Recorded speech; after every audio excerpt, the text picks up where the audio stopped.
Hey everybody, I'm back with another pool video.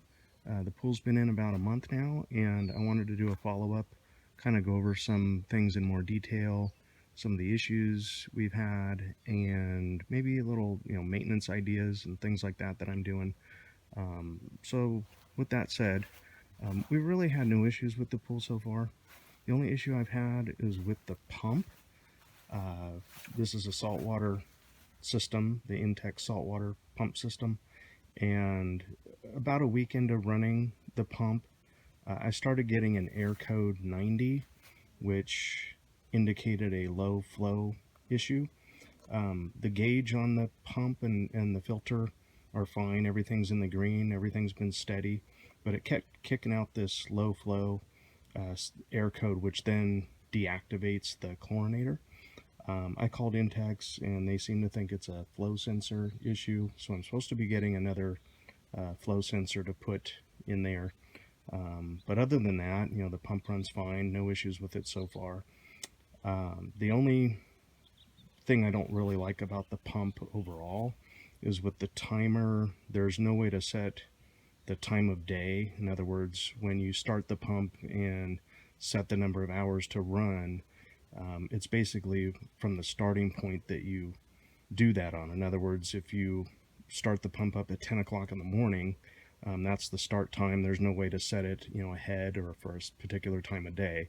It's for the time you actually activate it. So I wish that, that the pump timer had an actual time of day type setting, but, hopefully they'll do something with that in the future. Other than that, the pump's been good. So runs fine, nice and quiet, no issues so far. The next thing, as far as the hoses go, everything's been fine, nothing's been leaking. I saw that some people, they added the T valve kind of here at the T, and I really don't have a need for it, or haven't had a need for it so far. I've just been using the black stoppers that come with it, and I have not had to change out anything in the leaf basket, clean it, nothing like that. The skimmer that I added and showed, it was the Intex skimmer. It pretty much picks up everything, so I haven't had to put the stoppers in and do any kind of cleaning so far. So far so good. I don't need to buy that T valve, and they're kind of expensive right now, so I'll just leave it alone and just use the stoppers. And when I have to clean the actual filter, it's fine. I'm not doing that very often, so I don't feel the need to change that out. Next thing I want to talk about here is, I'm going to come around to the other side and just go over some of the things that I did when I put the pool or installed it. I used the pavers as far as the base for the legs, and there were some comments and questions on that on my previous video, and I just wanted to talk a little bit more how I did that. So when I put the pool together, I didn't build it on top of the pavers first. I kind of had the pavers off to the side, and once I had everything assembled and put together, I put the pavers underneath the legs. But how I did that is, if you kind of look closer here, the tarp was around the whole circle that I had cut out, and then what I did was put the pavers underneath the legs, and I kind of trimmed out the excess pieces of the tarp, kind of in between here. There's no tarp material underneath that rubber mulch, but I trimmed it out so that I could kind of roll it up and kind of in between the leg and the liner. And then once I had everything set up, I just kind of tucked it down in there between the leg, and more of just kind of a barrier so that the pavers aren't rubbing up against the liner, and potentially do damage to the liner.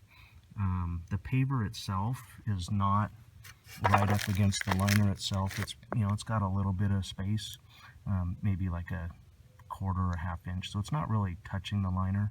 And then the tarp itself is pretty thick, so I'm not concerned that it's going to rub up and damage and poke the liner and cause any kind of issues there. But the leg itself is right up against the edge of the paver, so that's really the only way you can do it, unless you plan to put the paver underneath the liner, which I don't recommend doing that. But anyways, and then as far as leveling the ground, or to make sure that you're level, you know, I spent a lot of time leveling the ground itself, but once I put the pool up and then kind of got the pavers in place, one way that you can check to see that, you know, the pool's going to end up level once you start filling it is if you have kind of a long level, and if you just go from one paver to the next, and if it's level from one paver to the next, then the entire pool would be level. So what I had to do was I just kind of went around all the way around and just added a little bit of sand, you know, here and there, and you know, it worked out really good. So my initial leveling of the entire circle was pretty spot on, but I had to do a little bit of adjustment, you know, after I kind of set those pavers in place, and you know, and it worked out really good. And then as you're filling the pool, the legs start to get really heavy, and you have to make sure that the legs on the pool are nice and straight and everything. So what I did is I just have this magnetic little level here, and this, you know, as you start filling it, you have to pay attention. You have to do this, you know, constantly for each leg and just keep monitoring it. But you know, I did the front, and you can kind of see that, make sure that it's kind of level that way, and then I just kind of move it around that way, you know, to the side, so it's level side to side and back and forth, and you just kind of pull the legs as you go. And you know, you're going to be working on that all day as the pool is filling, and you know, it's definitely a chore, but critical that you do that to make sure it turns out good. Okay, so some maintenance ideas that I had, or at least that I'm doing, you know, to kind of preserve the life of the pool. You know, if you're not intending to keep the pool for a very long time, maybe a season, then I guess you don't really need to bother with some of these things. But I'm going to try to keep it up as long as I can here and not have to take it down. I'm not planning to take it down at the end of the season. We have pretty mild winters here, and I'm not worried about it. So what I did here, just to start, is some people have said that, you know, the windows may leak. You know, that could be something structural inside how they built it. But to me, you know, there's, for where we're at, we get a lot of sun here. It can get pretty hot, over 100 in the summertime. So I figured, you know, keeping some of the sun off of the windows themselves might help. You know, it can't hurt. But I just kind of have a towel over this with some clamps, and you know, nothing fancy. I just kind of clamped it under there, and maybe I'll make some kind of covers, but it works for now. If we want to take it off, that's fine, you know, and when we're swimming. But I just like to keep it covered, the ones that are exposed to the sun, figuring maybe that'll help a little bit with that and preserve, you know, the windows so that they maybe not crack from the sun possibly. That's kind of my idea behind that. The next thing that I did here is I looked at some other videos, and some people were saying that the material on the top rails was having an issue over time, where being exposed to sun, they would start to either crack, or some of the material inside there would kind of shred and start to expose some of the, you know, fibrous material that's built into the liner material. I will say that we had a pool, one of these, you know, above ground pools, about 15 years ago, and they were pretty new back then. And one of the issues that we had was when it would get really hot and sunny, that the top rails, the material on the top rails, would start to bake, and then it would start to get kind of sticky. and then dirt would attract to it and get kind of embedded in that top material. So, you know, not to say that this is the same kind of material that that one was made out of, but if others have said they've kind of had some issues with it, I'm going to assume that it's maybe related to that and maybe take some action now before it starts to really get hot here. So what I did here is I just used some of that extra tarp material that I had cut out from the bottom, you know, that I hadn't used, didn't need, and just kind of came up with some of these, you know, I guess you would call them splash guard, rail covers, what have you. And it took me a little while to get the pattern how I wanted it. But I just bought some of these, you know, snaps, and it just kind of snaps underneath there. You know, I made it so that it would kind of loop around underneath it, and they just kind of snap on, and I can take it off. And, you know, if you don't want it on there, you know, when people are over, you can just kind of take it off. But I may make more of these and just kind of make them for the whole thing. And it does kind of two things. One is it will keep the sun from baking these rails, the material on the top, but also it will prevent water, you know, from going in these points here, and you know, not going into the rail material, the actual steel, and maybe prevent some chance of rusting there. So that's kind of my idea behind that. They're fairly easy to make. It took me an hour or so to make the first one, and then now that I've got a pattern that works, I think I'll make more of these, and you know, just kind of put them all around the whole pool. Okay, so another thing that I did, and this kind of goes with the whole splash guard idea, is I used sealant around all of these rail points here, and I use this stuff here. It's called Dynaflex 230. It actually goes on white so you can see what you're doing, but it dries clear. So here's one that's already done, and that's been on there, you know, a couple days, and it's dry. I mean, you can't even see it, but it's completely sealed. There's no water that's going to get in there. So this one I just did this morning as an example, just to show everybody, you know, it just kind of goes on that, you know, and it'll dry in a couple days and you won't even see it. And that'll prevent water from going into the rails and prevent, you know, potentially rusting the rails, because the steel on these rails is not very thick and it's painted, and if there's a scratch, you know, it's going to start rusting. And I've heard other people say that the rails rusted out within a few years. So maybe this will help it, I don't know. Being that this is a salt water pool, you know, corrosion will definitely be sped up when you're dealing with salt and metal. So anything I can do to kind of slow that down, hopefully, or prevent it. I didn't add tape. I could add tape if I want to, you know, kind of around the rail also there, just as more protection, but I just didn't want to see the tape yet. You know, I didn't want anything sticky on it, and didn't like the look of the tape on the outside. So maybe if it becomes a problem, but I don't think any water's going to get in there. You know, that stuff flexes, and even when people are in the pool, you know, it's not cracking it or anything like that. I also added it at the base of each foot here, you know, the leg feet, and so when the water gets in there, I kind of did it around there at the bottom, you know, all the way around of it. And I also did it on this pin underneath here, just kind of did a little bit there, you know, just kind of closed it in, you know, made it watertight. And then at this point here, if I can get a shot of it, is I just added some brown tape here, and just to kind of tape off that pin point right there.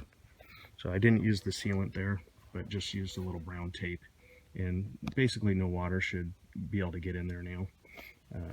But we'll see how that goes. Another thing that I added here was a ladder mat. You can kind of see at the bottom, there's one side of it, and this just protects the ladder the weight of people going on the ladder, and then maybe poking through the liner. I don't know, couldn't hurt to add that. That one wasn't long enough to be able to cover both sides of the ladder that came with the pool. So I bought two of these pieces, but I did see afterward that they sell one large piece that would have covered the whole thing. So looking back, I should have just got the one piece and been done with it. But I ordered a second one, and I'll put it on the other side, and maybe that'll help protect the ladder from poking through the bottom. I don't know, but can't hurt. In my previous video, I mentioned the need for maybe a pump cover, and for now I just have this, this umbrella, this extra umbrella, and it's working out fine. I'm just going to leave it like that. I couldn't find anything that really worked well that would cover the pump without having to build something. So I'm just going to leave it like that. It's fine, and I can raise it and lower it as needed. I just leave it lowered like that, and it just covers up everything, keeps the sun off of everything, and any kind of maybe we'll get some rain or something, but it's fine like that. I'm just going to leave it alone. It's easy, quick, it's sturdy, it's not going anywhere, and it works fine for what I'm doing. And lastly, I don't have it shown here, but the cover that came with the pool itself, it works okay. It's thin material, and for me, I need a second person really to get it on there. It's kind of difficult to work with. But I will say that when it's on, it does work actually as a heater for the pool. We put the pool cover on and left it on there for a few hours one day, and within no time, it seemed like the water had heated up quite a bit. So I know people are asking about pool cover or pool heaters and so forth. I know that Intex makes one, which is a little bit, it's a totally different material than what came with the pool itself, that cover. But the black cover that came with it, as thin as it is, it does heat up the pool quite a bit. We don't really have the need to heat up a pool here. So the only reason I put the cover on is, just to keep debris and so forth out of it. Not really for heating the pool, but it does kind of work like that too as a heater. So try it and see if it works for for what came with the pool. If not, maybe get something that's upgrade and give it a shot. So other than that, we have been really happy with the pool. No issues with the water or anything itself like that. I go to the pool store, once a week or so, or every couple weeks, and get it tested. And just so you know, even with the saltwater pump, you still have to add chemicals to the pool. The saltwater pump system is not a catch-all for keeping your pool water, all the different conditions that need to be met with the pH and the chlorine and all those kinds of things. All it's really doing is converting the salt into chlorine, the same as if you were putting tabs and things like that into the pool, the water. So being that my chlorinator is deactivated right now because of the issue I'm having with that, I'm substituting, with what the pump was doing, where it was producing the chlorine. I'm just putting shock and, have the little floaty tablets going, and it works the same. So just because there's salt in my pool doesn't mean I can't use it the same and chlorinate it the same as a pool without salt. So the only thing that I am getting out of it is the water is basically just a little softer, but other than that, it's the same. You still have to put chemicals in it and maintain it just the same as if you weren't using a salt system. And if the issue with the filter, with the flow sensor, and that doesn't work out, and I can't get the chlorinator to work and stay consistent, maybe next season what I'll do is just drain the water out and fill it back and not put salt in it, and just use the pump, as is, and without the chlorinator activated, and just add chemicals as normal. And I would at least be eliminating, some of the corrosive material, that are corrosive, issues with salt, and just leave it as a normal, pool without salt, and so forth. So I'll see how that works out. I'm waiting to get that part from Intex, and just kind of go from there. But other than that, the pool's been great. We love it. It's going to start getting hot here pretty soon, and it's a welcome addition to our to our yard and what we do. So I hope everybody's enjoying their pool, and not too many issues trying to get it set up. If you have questions, I'm not an expert, by any means. These are just some things that I'm doing that work for me. And if they don't work for you, or if you have better ideas, go with that, but I'm open for any kind of questions, if it helps somebody. But good luck with your pool. Enjoy the summer, and take care. Bye for now.